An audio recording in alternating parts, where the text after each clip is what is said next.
ഇന്നത്തെ മിനി വ്ളോഗിൽ സൺഡേ ലഞ്ചിന് എന്തുണ്ടാക്കാമെന്ന് ആലോചിച്ചപ്പോൾ ചിക്കൻ പുലാവാണ് ഓർമ്മ വന്നത്. പുലാവ് നേരത്തെ ഉണ്ടാക്കിയെങ്കിലും വീഡിയോ ഇടാൻ ടൈം കിട്ടിയില്ല. 1 കിലോ ചിക്കനും 1/2 കിലോ ബസ്മതി റൈസും വെച്ചിട്ട് നമുക്കൊരു ഫ്ലേവർഫുള്ളായിട്ടുള്ള ചിക്കൻ പുലാവ് ഉണ്ടാക്കിയെടുക്കാം. 1/2 കിലോ ബസ്മതി റൈസ് നന്നായി കഴുകിയെടുത്ത് അരമണിക്കൂർ വെള്ളത്തിൽ കുതിർത്ത് വയ്ക്കാം. പാൻ ചൂടാവുമ്പോൾ 3 ടേബിൾ സ്പൂൺ ഓയിലും 2 ടേബിൾ സ്പൂൺ നെയ്യും ഒഴിച്ച് ചൂടാക്കി 2 സവാള നന്നായി സ്ലൈസ് ചെയ്ത് വെച്ചത് വഴറ്റിയെടുക്കാം. നല്ലതുപോലെ തന്നെ റോസ്റ്റാക്കിയെടുക്കാം. ഗോൾഡൻ ബ്രൗൺ ആകുന്നത് വരെ റോസ്റ്റാക്കിയെടുക്കാം. ഇതിലേക്ക് അല്പം വെള്ളം ഒഴിച്ച് ഒന്ന് മൂടി വെച്ച് തിളപ്പിക്കാം. ഇത് റൈസിന് നല്ലൊരു ഫ്ലേവർ കിട്ടാൻ ഇത് യൂസാവും. ഇതിലേക്ക് ചിക്കനും ബേ ലീവ്സ്, കറുവപ്പട്ട, ഗ്രാമ്പൂ, ഏലക്ക, 1 തക്കാളി, 1/2 ടീസ്പൂൺ മുളക് പൊടി, 1 ടീസ്പൂൺ മല്ലിപ്പൊടി, കുറച്ച് മഞ്ഞൾപ്പൊടി, 2 ടേബിൾ സ്പൂൺ ഇഞ്ചി വെളുത്തുള്ളി പേസ്റ്റ്, ആവശ്യത്തിന് ഉപ്പ്, 1 കപ്പ് തൈര് എല്ലാം ചേർത്ത് നന്നായി മിക്സാക്കി കൊടുക്കാം.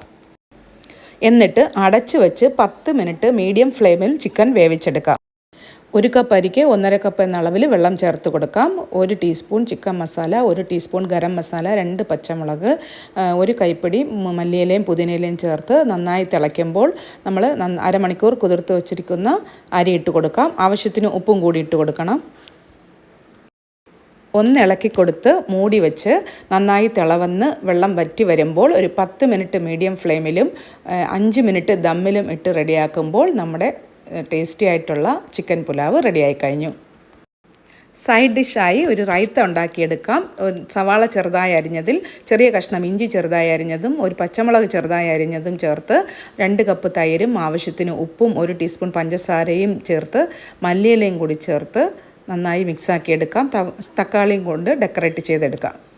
നല്ല ഫ്ലേവർഫുള്ളായിട്ടുള്ള ചിക്കൻ പുലാവും റൈത്തയും കൂടി കഴിക്കാൻ നല്ല ടേസ്റ്റാണ്.